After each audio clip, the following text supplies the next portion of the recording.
Olá, amigos e amigas. Esse vídeo dá continuidade àquele trabalho que nós começamos ontem sobre a ansiedade.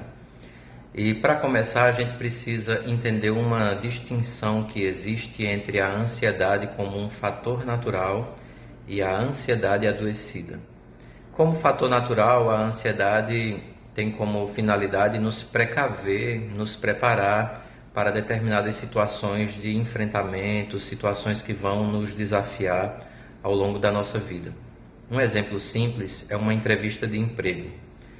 A pessoa recebe a notícia de que vai para uma entrevista de emprego e na noite anterior ela vai demorar um pouco a dormir, pode ficar um pouco nervoso durante a noite.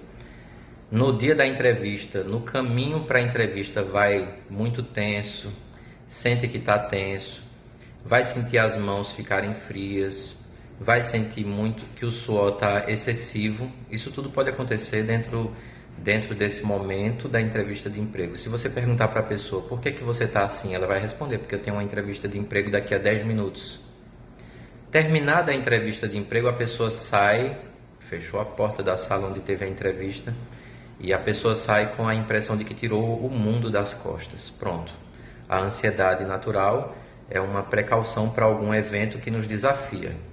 Terminada essa entrevista de emprego, tudo segue normal e a pessoa vai para casa, continua suas atividades, fica aguardando. Vai ter alguns flashes de ansiedade quando lembrar que está chegando o prazo que deram para retornar uma ligação para dizer que você foi aprovado ou não. Então ela vai ter pequenos flashes sobre isso e o seu dia a dia segue sem nenhum tipo de interferência daquele evento. Então a ansiedade cumpriu o propósito, que era justamente preparar a pessoa para o desafio imposto pela entrevista de emprego. Ponto.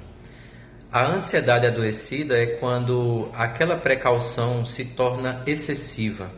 Por exemplo, essa história que eu falei da entrevista de emprego. Terminou a entrevista de emprego, a pessoa sai pensando: será que eu respondi bem todas as perguntas que me foram feitas? Será que eu me comportei bem? Será que eu agradei quem me entrevistou? Será que eu estava vestido com a roupa adequada? Porque ele ficou olhando muito para o meu sapato. Então veja que essas preocupações já saíram do âmbito da normalidade. E aí quando a pessoa chega em casa, todo o seu dia passa a sofrer interferências desse pensamento. E aí pode acontecer que a pessoa recebeu a ligação de que não ficou no emprego. O que é que acontece? Ela vai começar a se negativar. Ela vai dizer: não, mas realmente nada dá certo. Veja que aí ela começa a construir um gatilho ansioso. E se ela for aprovada no emprego, ela vai dizer: não, será que isso é de verdade? Será que vai dar certo? Será que não estão me enrolando? Veja, então, quando a ansiedade está adoecida, a pessoa sempre projeta um futuro que é muito negativo em relação ao seu presente.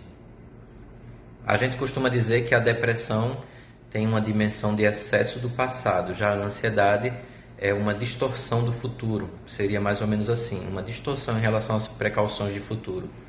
Agora vamos lá, nesse cenário de Covid-19, como é que isso vai funcionar? Veja que a gente já falou sobre gatilhos, 3 gatilhos básicos. A quebra da rotina, primeiro. A gente já falou também sobre a ameaça. E a gente já falou sobre o nível de informações que a gente vem consumindo e compartilhando. Esses são gatilhos ansiosos.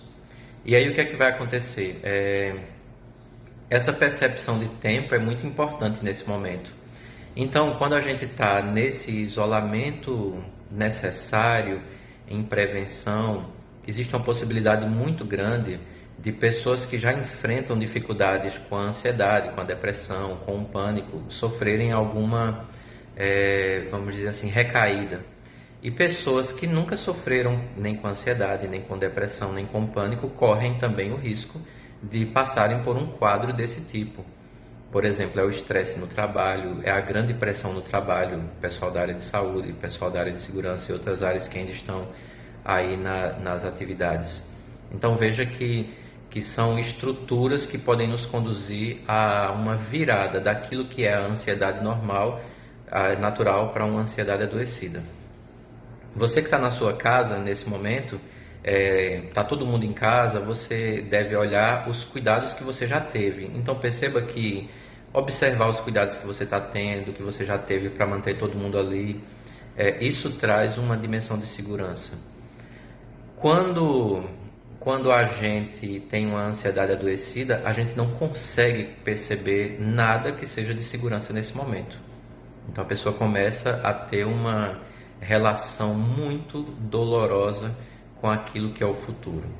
Então a gente vai parar esse vídeo aqui porque ele está chegando pertinho dos 6 minutos e a gente vai preparar um outro onde a gente continua essa história que tem a ver com essa relação com a distinção entre a ansiedade natural e a ansiedade que está adoecida.